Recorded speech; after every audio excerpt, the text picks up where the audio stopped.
স্ত্রীকে সময় দিলে স্বামীকে আল্লাহ তাআলা যে পরিমাণ বরকত নেয়ামত দান করে, একজন স্বামী যদি জানতে পারতো সেই নেয়ামতের কথা, সে বরকতের কথা, একজন স্বামী কখনো তার স্ত্রীকে সময় দেওয়া ছাড়া একটা মুহূর্ত সে থাকতে পারতো না। বাস্তবতা হচ্ছে আমরা লাভটা জানি না। স্ত্রীকে সময় দেওয়াটাকে আমরা আমাদের সময় নষ্ট হিসেবে ভাবি। দ্যাটস ওয়াই অনেক স্বামী আছে যারা স্বামী হিসেবে স্ত্রীকে সময় দেওয়াটাকে গুরুত্বপূর্ণ মনেই করে না। আজকে আমরা জানবো যে একজন স্বামী যদি স্ত্রীকে সময় দেয়, ওই স্বামীকে আল্লাহ কি কি নিয়ামত দান করে, সে পুরুষকে আল্লাহ কি কি নিয়ামত দিয়ে ভরপুর করে দেয়, সেগুলো জানতে চেষ্টা করব, যাতে করে প্রত্যেকটা স্বামী তার ওয়াইফকে টাইম দিতে পারে, প্রত্যেকটা সংসার যেন সোনার সংসার হয়ে যায়। বলেন সবাই ইনশাআল্লাহ। নাম্বার ওয়ান, প্রথম কথা আমি বলতে চাই সবাইকে, ওয়াইফকে সময় দেওয়া এটা ওয়াইফের উপরে দয়া করা নয়, এটা ওয়াইফের অধিকার, এটা হচ্ছে হক্কুল ইবাদ। একজন স্বামী যদি তার ওয়াইফকে সময় দেয়, এর মানে স্বামী দয়া করছে। It's not like that.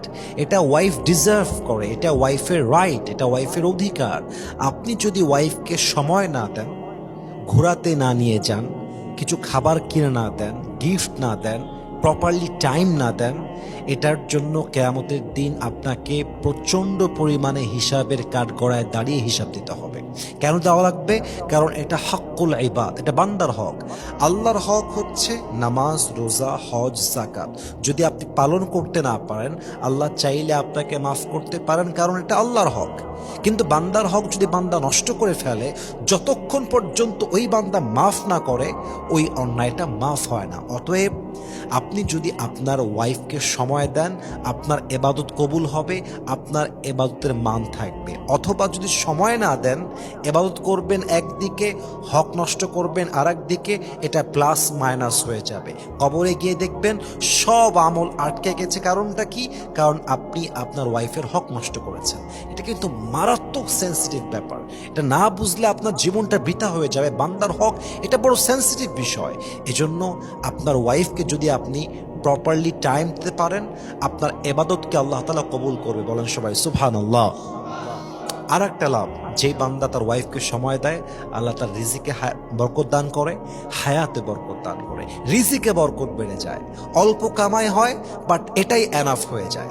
দেখবেন অনেক মানুষের কামাই অনেক বেশি, বাট রিজিকে বরকত নাই। এই আনে এই শেষ, ডান হাতে আনে বাম হাত দিয়ে উড়ায় দেয়। লাখ লাখ টাকা বেতন, লাখ লাখ টাকা ব্যবসায় লাভ, কিন্তু কি হচ্ছে? দিন শেষে অভাব হয়ে যায়, শর্ট পড়ে যায়। কারণ কি? রিজিকে বরকত নাই। কিন্তু যেখানে স্বামী স্ত্রীর মিল মহাব্বত আছে, যেখানে স্বামী তার ওয়াইফকে প্রপারলি টাইম দেয়, সেখানে আল্লাহ রাব্বুল ইজ্জাত ওয়াল জালাল স্বামীর রিজিকে এত বরকত দান করে যে স্বামী কখনো কল্পনাও করে উঠতে পারে না। সুবহানাল্লাহ পড়বেন না আপনারা সবাই?